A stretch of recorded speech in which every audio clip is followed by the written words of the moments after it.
Hey there, I'm Sarah, and my childhood felt like something straight out of a heartwarming movie, all thanks to my mom, Linda. She was my rock, my cheerleader, and my best friend all rolled into one. I can still remember the mouth-watering smell of her homemade cookies wafting through our tiny apartment.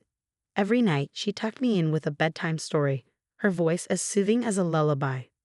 Sarah, honey, she'd say, you can be anything you want to be. Just be kind and work hard. Those words became my mantra, even when times were tough, and boy, were they tough sometimes. Mom never let me feel like I was missing out, though. She turned our financial struggles into little adventures. Look, Sarah, she'd exclaim, holding up a dress she'd sewn from scraps. It's a one-of-a-kind Sarah original. I'd twirl around in my new designer outfit, feeling like the luckiest kid in the world. Dad wasn't in the picture. He left when I was just a baby, so it was just Mom and me. She juggled work and raising me on her own, never once complaining. One day, when I was about 8, I asked her, Mom, don't you miss having a husband? She smiled, pulled me close, and said, Sweetie, I have all the love I need right here. That's the kind of woman my mom is, selfless, strong, and full of love. As I grew older, her dedication to my education became clear.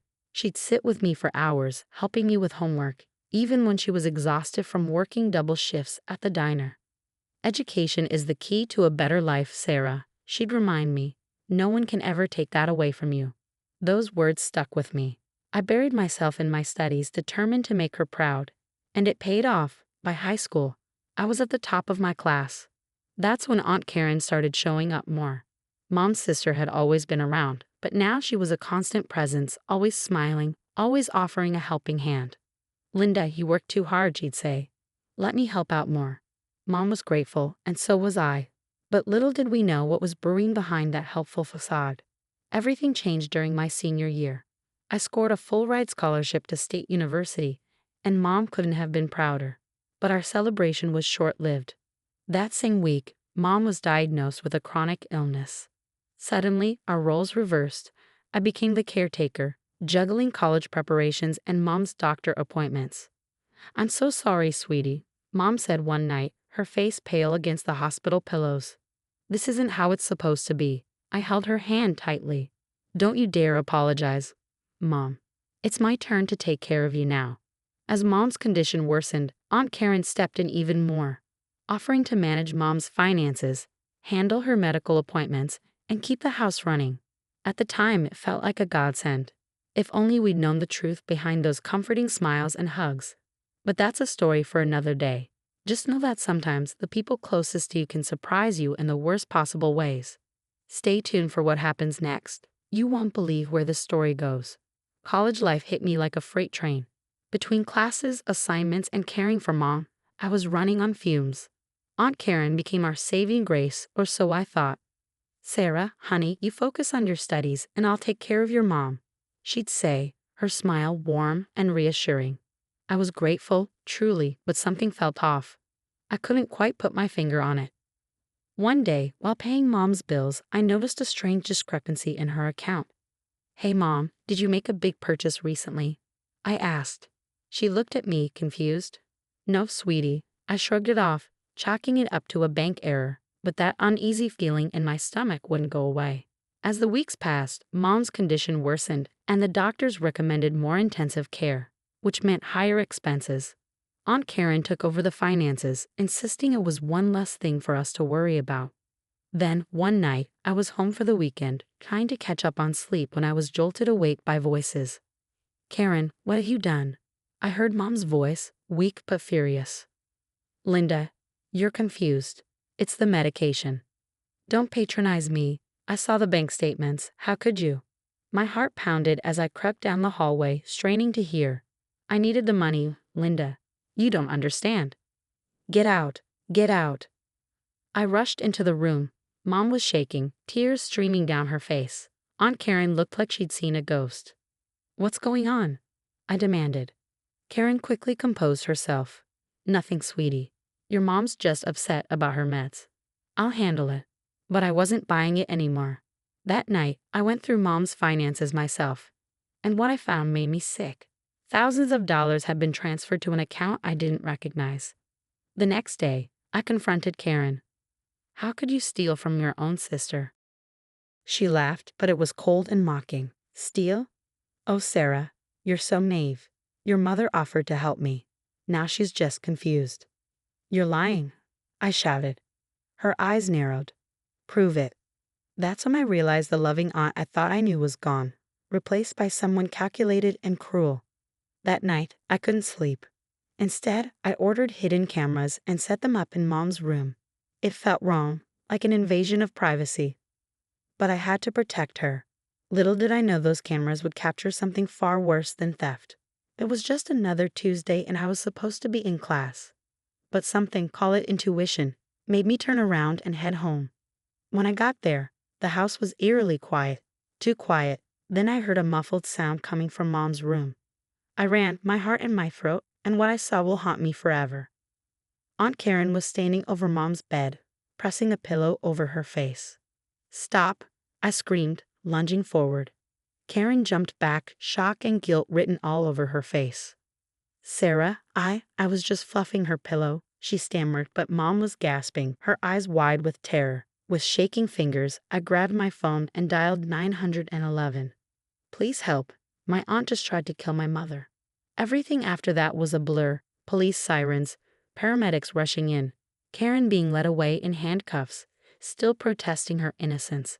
Mom was rushed to the hospital, and while we waited for news, a detective approached me. Miss, we found some concerning financial records at your home. Do you know anything about this? I told him everything, the missing money, the arguments, my suspicions. He nodded grimly. We'll need to conduct a full investigation. It looks like your aunt has been embezzling funds for years. The next few days were a nightmare. Mom was stable but weak, and I barely left her side. Then the calls started coming in from family members. Sarah, what's this we're hearing about Karen? It can't be true. You must have misunderstood. Are you sure you're not overreacting? Their doubt cut deep, but I stood firm. I hired a lawyer determined to see justice done. As the investigation unfolded, the full extent of Karen's betrayal came to light. She hadn't just stolen from Mom. She'd been preying on elderly relatives for years. Mom's health slowly improved, and one day she squeezed my hand and whispered, I'm sorry I didn't believe you sooner. I kissed her forehead. It's not your fault, Mom. She fooled us all. The courtroom was packed on the day of Karen's trial. As the prosecutor laid out the case, gasps echoed through the room. Years of fraud, manipulation, and finally, attempted murder.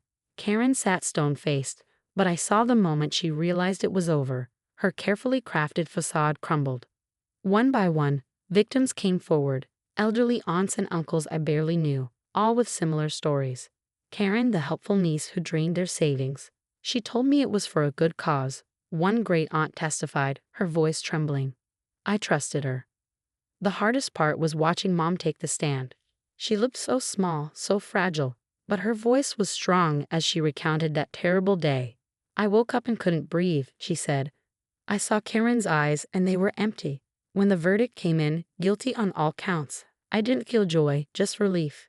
As Karen was led away, she glanced at me. For a moment, I saw a flicker of the aunt I used to love. But it quickly vanished. The aftermath was tough. Some family members still couldn't believe it. Others were ashamed they hadn't seen the signs. Mom and I had a lot of healing to do, both physically and emotionally. One night, as we sat in our living room, now free of Karen's shadow, Mom turned to me.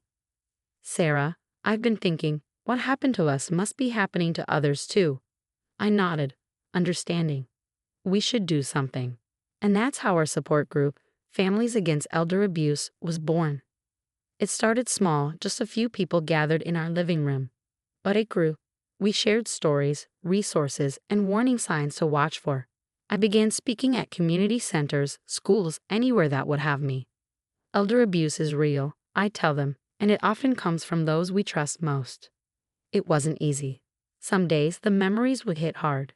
But every time we helped a family recognize the signs or supported someone through their own ordeal, it felt like a victory. Mom's health improved, and she became a beacon of hope for others. A living testament that there is life after betrayal. As for me, I finished college, but my path had shifted. I went into social work, specializing in elder care protection. Karen's actions had torn our family apart. But from that destruction, we built something meaningful. A community, a support system, a way to turn our pain into purpose.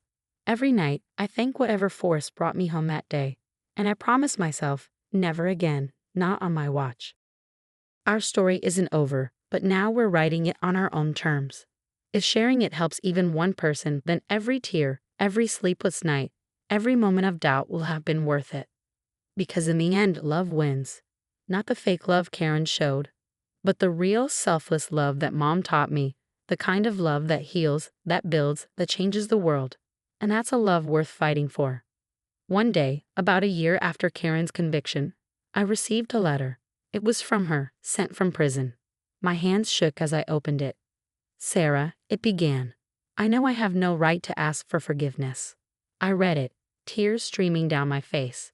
Karen expressed deep remorse, explaining the desperation that led to her actions. She didn't try to excuse what she'd done but offered some context.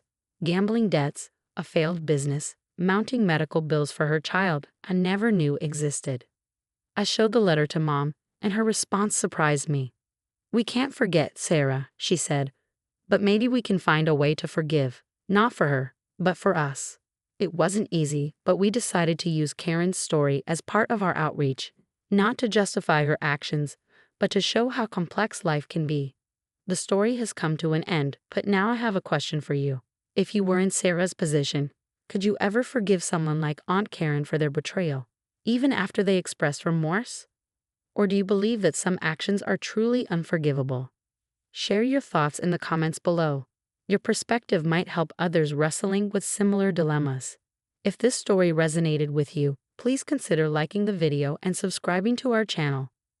We share thought-provoking content that explores the complexities of human relationships and personal growth.